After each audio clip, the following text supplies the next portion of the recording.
Após a indefinição observada no começo da semana, os frigoríficos que estavam fora das compras ou testavam o mercado aumentaram as ofertas de compra em diversas praças. Houve valorização para o boi gordo nas duas principais praças de São Paulo e em mais 8 regiões.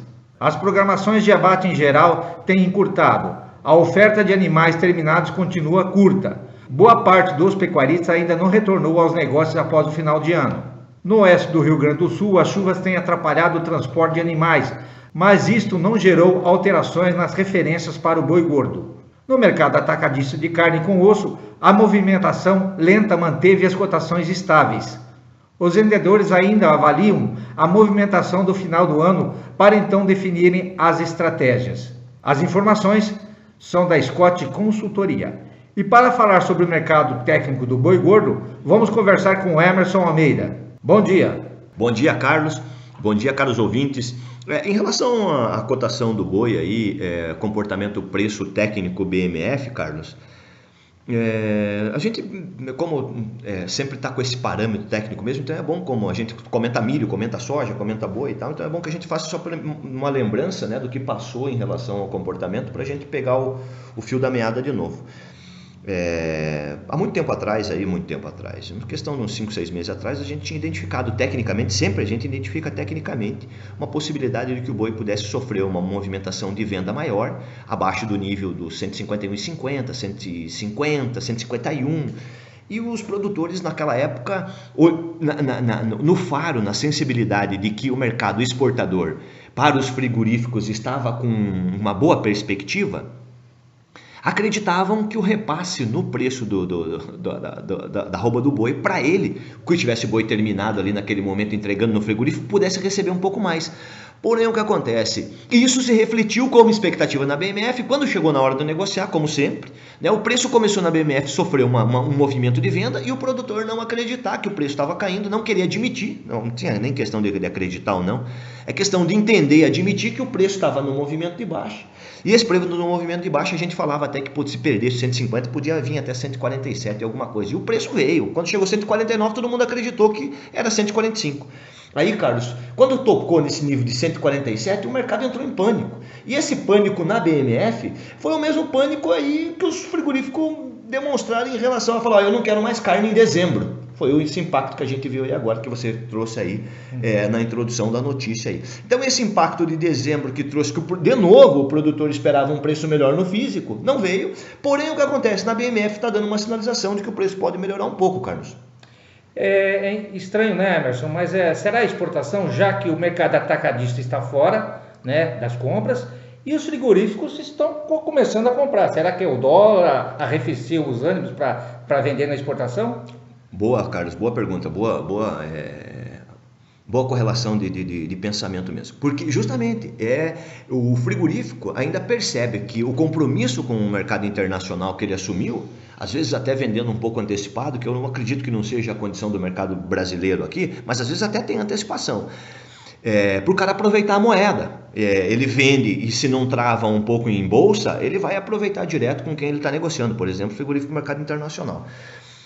E a demanda lá fora continua em países que estão com um nível de desenvolvimento muito melhor do que o do Brasil, olhando essa questão mesmo, que o câmbio agora acima de 4 permite o frigorífico pagar um pouco mais, né, Carlos?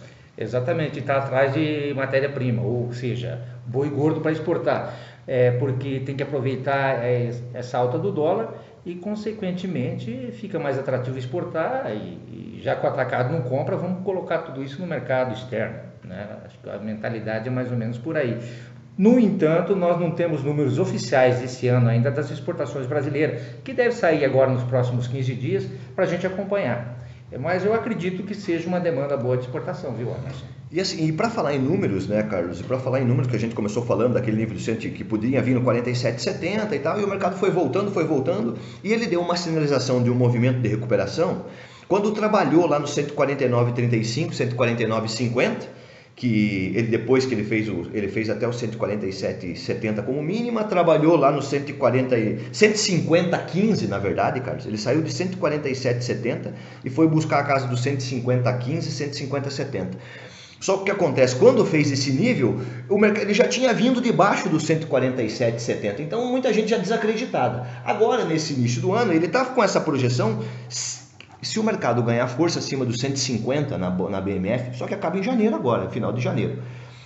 Se ele ganhar força e volume comprador, que é o que está aparentando, tem essa aparência técnica, o comportamento do preço, Carlos, vale a pena como estratégia, de repente o produtor vender boi físico e comprar boi futuro. Vender boi físico e comprar boi futuro. Mas essa é uma operação especulativa. Desde que ele venda o boi dele no mercado físico, ele vai comprar um pouco na BMF de contrato, não precisa ser a mesma totalidade, mas ele vai comprar preço. Porque se o preço realmente subir com a alta do dólar, ele vai ganhar na diferença da cotação na BMF.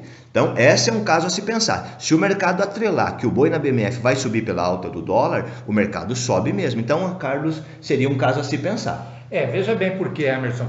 Mesmo porque nós temos o mercado de bezerro, que hoje não tem liquidez na BMF, existe o boi gordo que tem muita liquidez. E ele precisa fazer a reposição, tem que comprar sim. Eu acho que a estratégia é correta. Até mesmo, Carlos, me trouxe na lembrança aqui, já um dos programas que você entrevistou, o Alcino, o produtor Alcino, que trabalha com a engorda, ele falou sobre a perspectiva que a gente está realmente até tirando, na ótica que ele falou, essa condição aí que você falou também, que pode ser uma oportunidade interessante.